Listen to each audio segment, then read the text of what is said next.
And thankfully, the Pikmin are very courteous enough to actually park their onion significantly closer to the ship now. Who dare speak to Olimar this way? Good morning, workers. Ready for another day of toiling for the profit of your company? Woo! You know how to sell it wonderfully, don't you? The Pikmin seem to still be asleep in their onion. What lazy creatures! Yeah, considering how much they do for us, I really don't feel comfortable calling them that. No wonder they lack survival skills. Stand beneath the onion and press A to call them out. Well, the implication was actually that they were entirely 100% prey in every way at one point, but Olimar's interference with their the ecosystem kind of actually made them more capable of being able to survive on their own, which is actually why we were able to find Pikmin just flat out in the wild, which is not something that was a thing in the first game. So, that's pretty good. Also, Louie, you blithering dolt of the stinky variety, get yourselves over here. All right, I guess if you guys really want to work together to carry that thing over, I guess I can't stop you. Anyway, look at these big sucker chumps. The big boy pellets. All right, ha-cha-cha. If you aim your Pikmins properly, just like with the Bulborbs earlier that I was talking about, you can make these things fall over instantaneously, and the little guys don't actually have to work so hard to be able to get them down. Also, you'll notice that we do, in fact, have a time limit now. So, that's a thing. All right, if you maybe want to pick up the pace a little bit on that one, that'd be pretty swell. I understand that you guys are carrying 5 times worth of load, so it's gonna take a little bit longer than the little ones. But still, you can put a little hoopah down your pants and maybe, just maybe, achieve your dreams and ambitions. That's all I'm trying to tell you, okay? Okay. Now go! I need more Pickymins. The more Pickymins that I can possibly obtain, the better. There we go. Very good, very good. Now spit them all up, please. There you go. And with 2 captains available to us instead of 1, we can actually pluck these little dudes out 2 at a time. Ain't that a pile of convenience and awesomeness? There we go. Louie is good for something. All right, that should be all 36. That's 36 Pikmin. So, let's see if I'm able to maybe, just maybe, go a single day of actual combat and strife without losing Pikmin. I'm under absolutely no delusion that I'm going to be able to, to actually, not get any Pikmin killed ever. That's never gonna happen. Some of the enemies in this game are absolutely redonkulous. But regardless, if I could go a single day on one of the easier days, that'd be pretty great. Aha! There we go. Also, if you kill one of those enemies really super quick like that, sometimes they vomit up pellets. Kind of strange, yes, but, handy. More Pikmin for us. And there's our first biggin. There we go. So it's just 1 biggin and a bunch of fellows over here. All right, then. Well, first things first. Well, those guys go over there and, create more of you little dudes. You 30 can all work on slam jamming down this here. All of you, please. In fact, actually, Louie, Louie, you supervise. Olimar's gonna head back over and grab the others. Okay. Pikmins, with their ability to slam their heads up on the ground, what good, are actually able to destroy structures such as those. It's pretty handy. All right, then, there we go. All right, now everybody back to me, back to me. We're gonna need as many of these little dudes as we possibly can. I wanna be able to actually take out that 1 big Bulborb. And it's gonna be a little tricky, but I'm gonna do my best. All right, the general strategy is to always attack them at the butt, because if you attack at the front, well, as it turns out, throwing your only weapon and living creatures into the face of something that wants to eat them is a good way to get them to get eaten. By all accounts, we could, in fact, just leave it be, but I don't want to, so we're not going to. Put simply, no, you can't make me. Anyway, wall destroyed. Good job, Pikmin. How could Pikmin destroy such a massive wall? When masked, their might is ferocious. Much like actual ants. Go figure. Louie, did Olimar instruct you on proper Pikmin commanding protocol? Apparently not. Olimar, you are failing in your duty as a superior. Allow me to explain. Press A to grab Pikmin and release to throw them. Call them into a group with B. Press X to disband the group and C to issue orders and objectives to the group. C is useful for swarming Pikmin around treasures and enemies, or making them march in a line. A very, very messy, disorganized, and not very good line, but a line all the same. All right, Louis. All right. Here we go.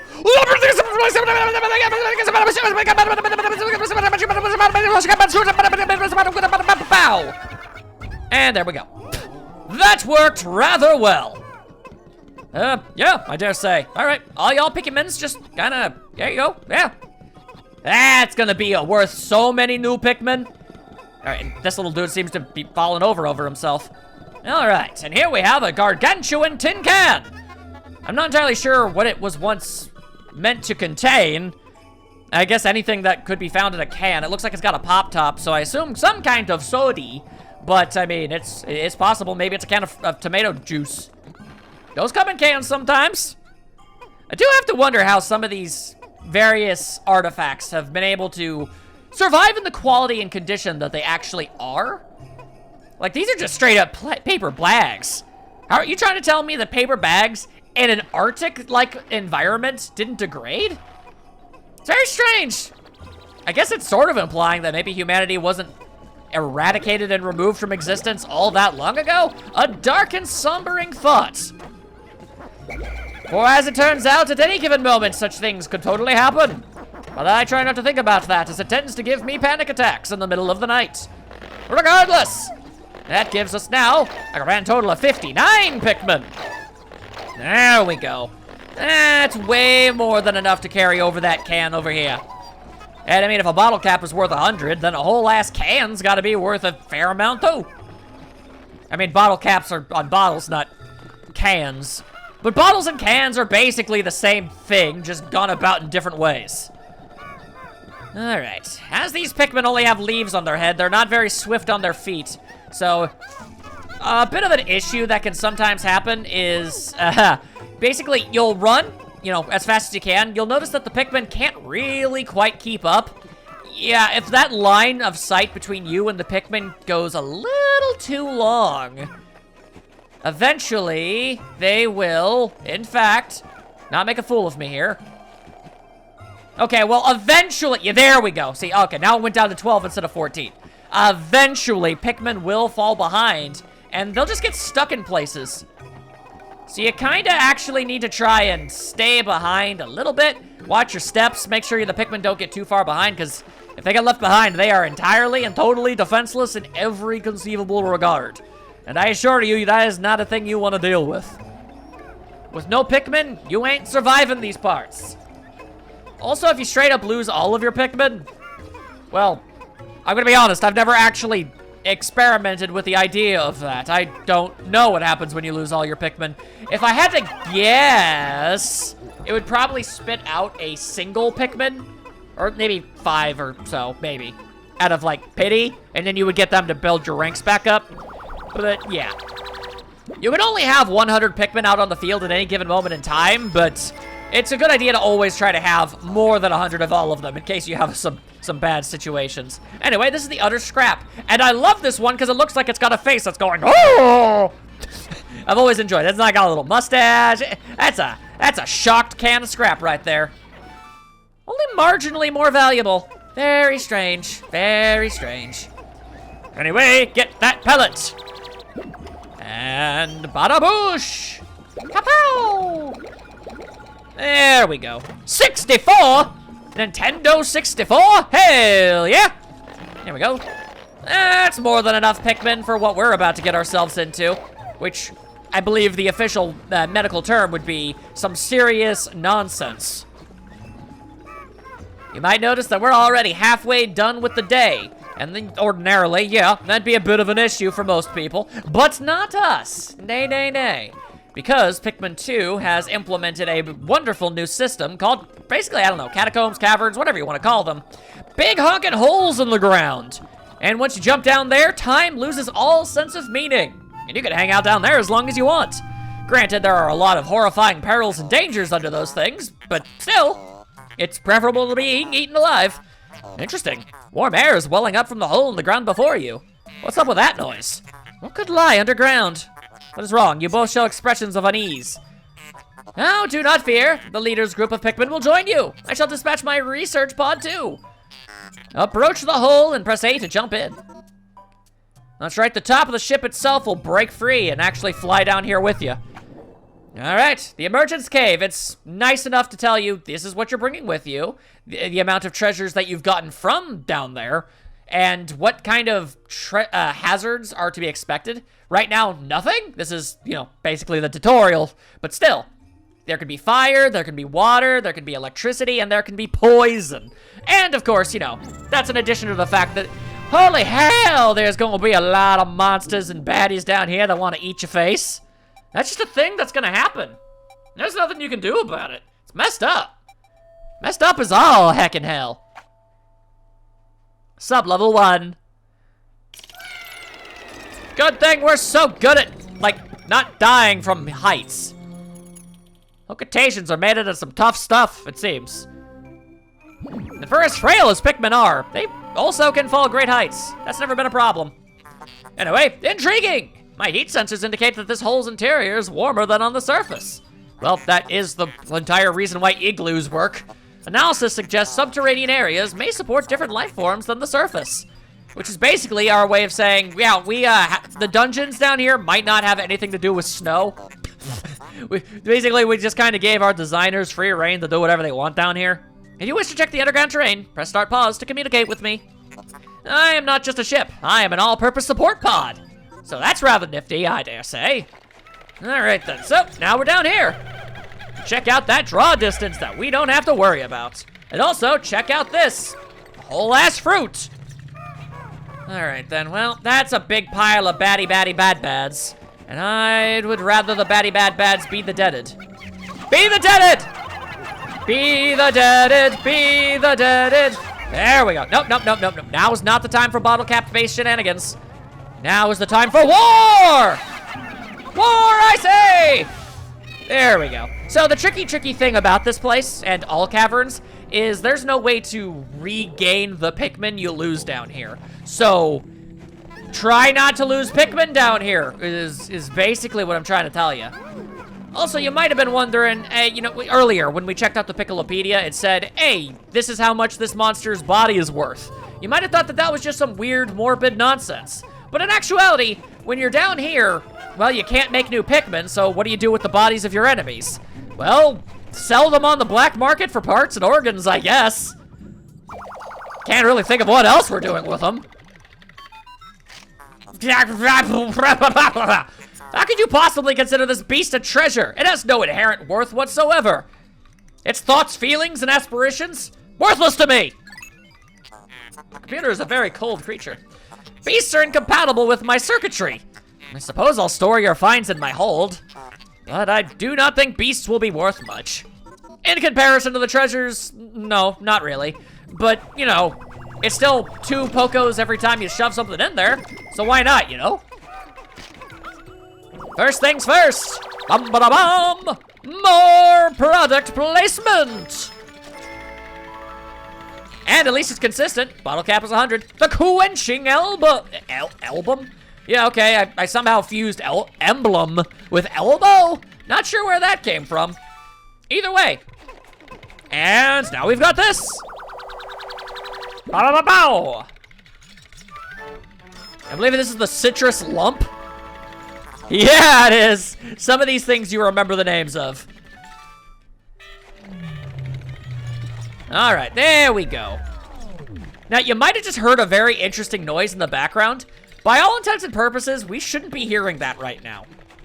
Long story short, I'm going to spoil something for you guys. Eventually, we're going to get something called a treasure detector, and it will tell us when there's nothing left in an area to find, so you know for a fact that you could leave. But even without the treasure finder, you hear the sounds of the treasure finder powering down. So even on a floor like this, where we don't have the item, after you collect the final treasure, it'll go, and then you'll know, oh, I guess there's no treasure down here. So that was always an interesting thing that I always noticed about this game. Never see anybody bring it up. This hole appears to be quite deep. My sensors indicate more treacherous terrain ahead. That's nonsense, man. Louis, you do recall that you can adjust the camera with L, R, and Z, correct? Your expression suggests you do. Excellent! Then approach the hole and press A to enter it. I mean, everybody knows. Find a strange hole, jump down it. When has that ever gone wrong for literally anybody ever? Other than definitely us at some point in the future. Of that I can most certainly assure you. My goodness gracious, do I ever assure you of that. Sub-level 2. Woo! This is basically what a Pikmin would sound like if it could talk. So it sounds like a bad elbow impersonation. Bummer. Anyway, we're on the final floor. Other caverns are significantly deeper. Anyway, we'll cross that bridge when we get to it, because I've got war to declare! Like so! Die, demon spawn! Yes, much like that. Alright then. Now you might notice there's a giant honking chunk of a globe over here. That's something we definitely want to have on our side and be of great use. It's inconceivable that such an immense object has been buried here for so long.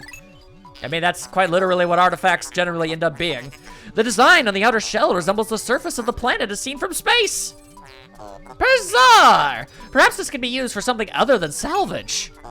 But how will we ever lift it? I fear that even 100 red Pikmin will be unable to lift it. Which is kind of actually hilarious, because if you try, legitimately, it would require 101 Pikmin, and as I said before, you can only ever carry 100. Gee, I wonder if some kind of mechanic is about to be introduced that might be able to fix that predicament. Perhaps that is what was going to be happening. Maybe perhaps. We gonna find out. Alright, little ones, let's just carefully, methodically, lay waste to all of our enemies. Alright, you three just carry off the corpse.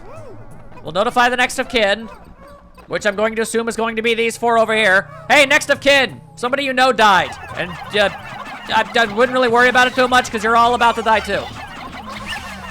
Okay, I'm pretty sure nobody died. Okay, well, I mean, obviously some things died, but nothing that mattered to us.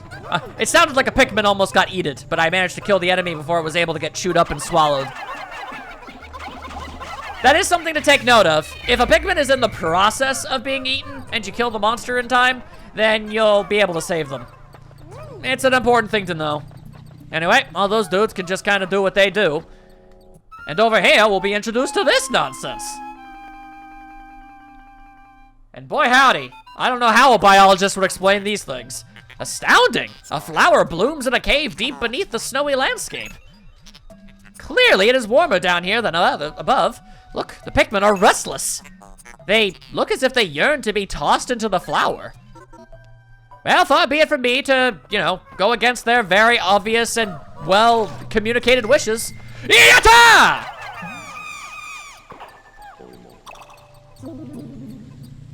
Interesting, they appear to have been reborn. But what purpose could that possibly serve, you might wonder?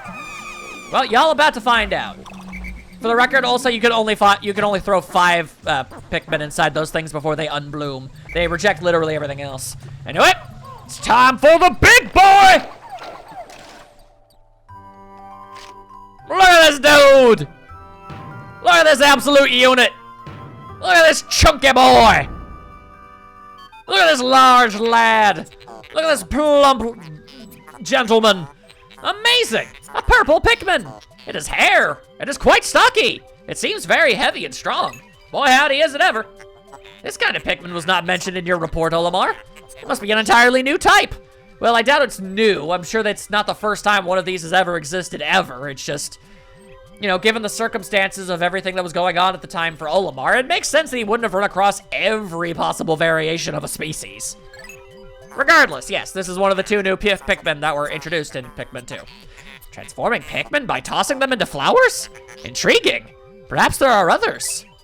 Specifically, there is one other. I'll just throw that out there. Anyway, you might be wondering, why on the actual heckin' heck would you ever want to turn your red Pikmin into these chunky boys?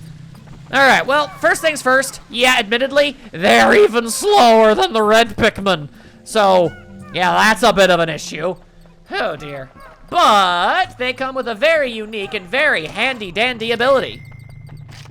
A single purple Pikmin is, in fact, as strong as 10 regular Pikmin. It's true. It's very, very true. So, now that, you know, even though we originally needed 101 Pikmin in order to be able to lift this, now we just need basically 10 purple Pikmin and 1 other kind of Pikmin. And that's all she wrote. Again, it's pretty important to take note of the fact that, you know, the purple Pikmin are slow as all hell. So, they're really strong and everything, but yeah, it's gonna take a while for anything where they're leading the charge to actually get anywhere. And there you go. I figured it might help them a little bit if they had a few dudes carrying it on the other side. 'Twas but simply a hunch, an idea, a notion, a theory, you might say.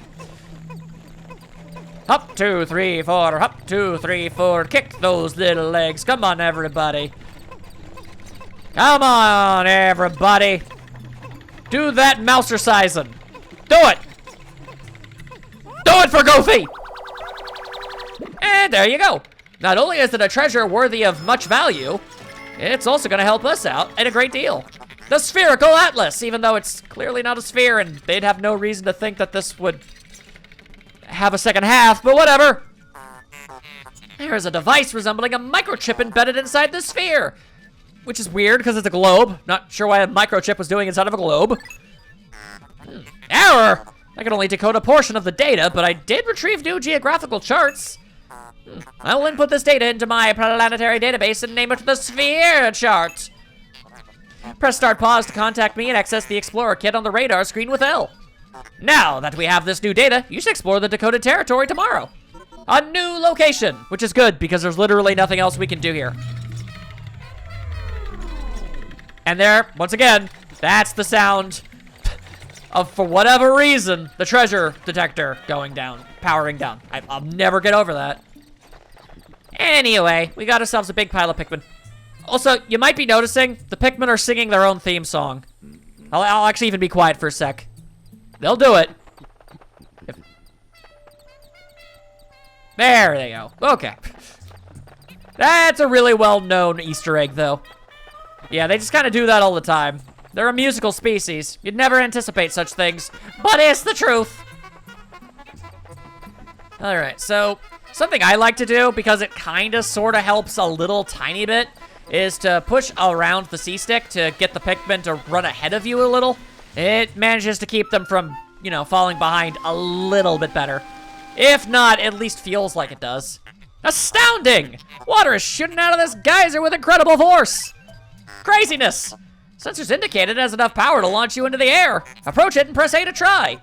And even though literally all but one breed of Pikmin die when submerged in water, I find it interesting that we're going to be using this, but I guess it's simply just not prolonged contact. Regardless, I find it funny that that works. Behold! All of the things we done found! Yay, the cave is complete! I think that puts a little flag in the thing in the top right. It do! That's literally all that there is in there. Now we have no reason to ever go back, for any reason whatsoever.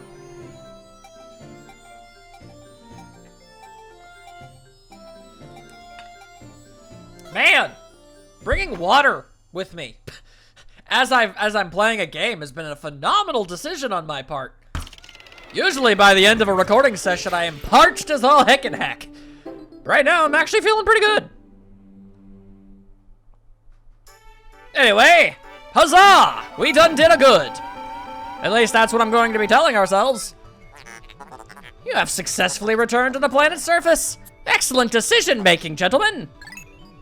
We must celebrate your first successful spelunking expedition. With gravy, maybe. You've gathered a large amount of data that needs in-depth analysis. I shall send a report back to the president tonight detailing your progress. Oh, what's that? You wanted to do some more exploring? Too bad! The game doesn't do this very often, but for the first couple days, yeah. It just wants to get its tutorial nonsense done with. Well, Lamar and Louie, since you will explore a new area tomorrow, today's work is done. What? You still want to work? Unacceptable! You may not realize it, but you are exhausted. Considering the fact that we're going to end up having to go through, like, caves with many, many, many more floors, and we're gonna be going through levels significantly bigger, more treacherous, and more deadly. The fact that they're exhausted from just that is concerning. You should take a much-needed rest, as you have all the time you need to collect treasure. That's the game's way of saying, hey, you know that absolutely terrible and horrible time limit system we gave you in the first game? It's gone, and you won't have to deal with it until we bring it back in the third game. Why? Anyway. The red Pikmin go back to their little hub. The purple Pikmin don't have their own onion, so they legitimately just hang out with us inside the ship. I can only imagine it gets somewhat cramped in there eventually. Also, I can only assume that there's some degree of living arrangements inside the ship. There was in the SS Dolphin, so it makes sense.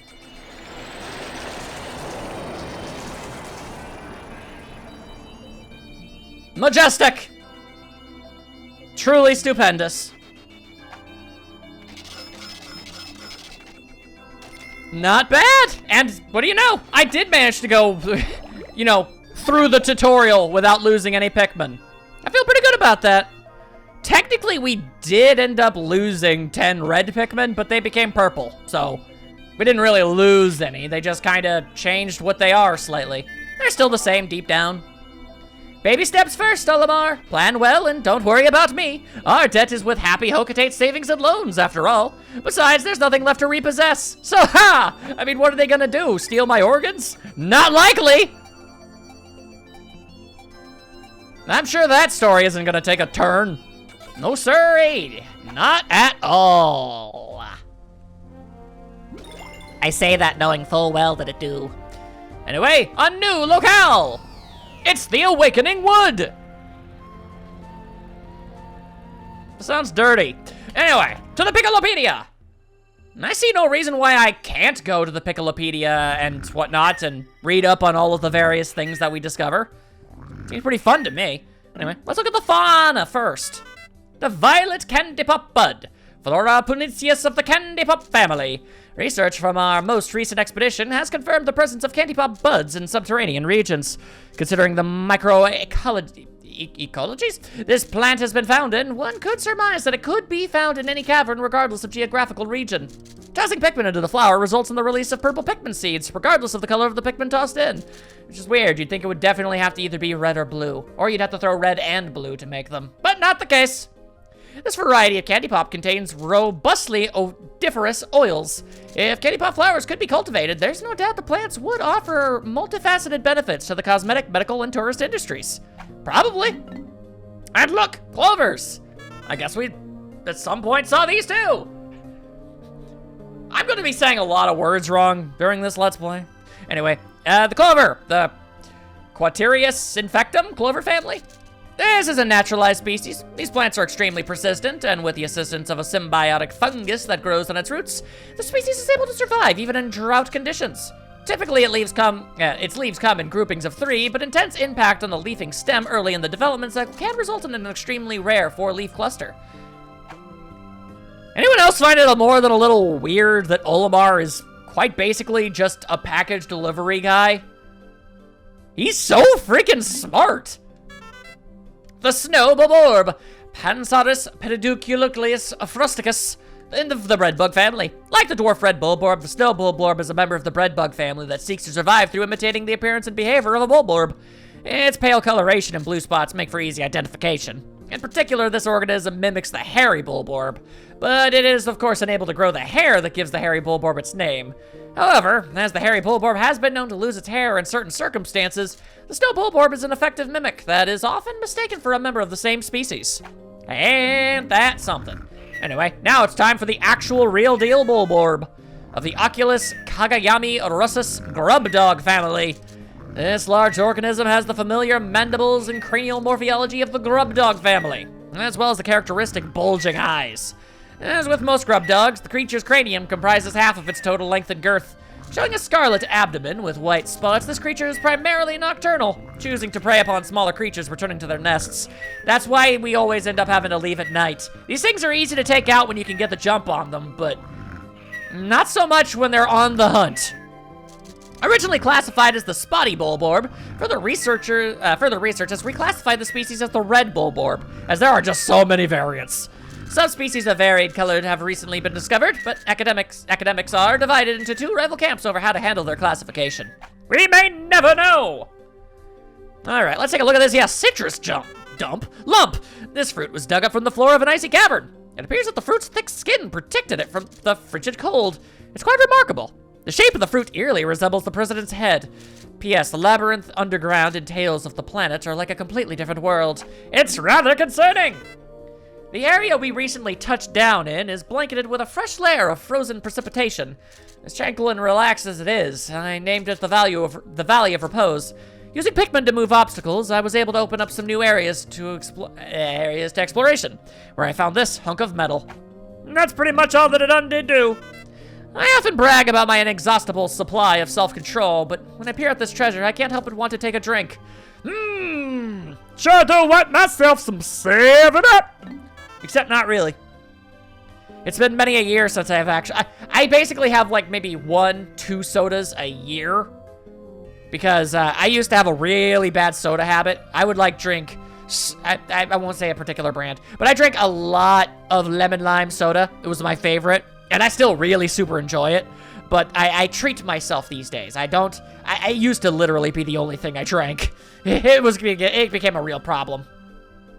The purple Pikmin were somehow able to carry this massive treasure Today, we measured their physical strength using the ship's onboard beefometer. As you do. It seems that they have 10 times the weight and physical power of any other Pikmin. When I throw them, they land with a resounding thud. I've decided to commemorate the cave I first encountered them in by naming it Emergence Cave. Ain't that just pretty swell? Alright then. Another big pile of wondrous things that we done just gone and did. But now, we must head to the Awakening Wood. Who knows what new horrors await us? I mean, I do, but you know. I try to feign some degree of ignorance for the sake of making it entertaining.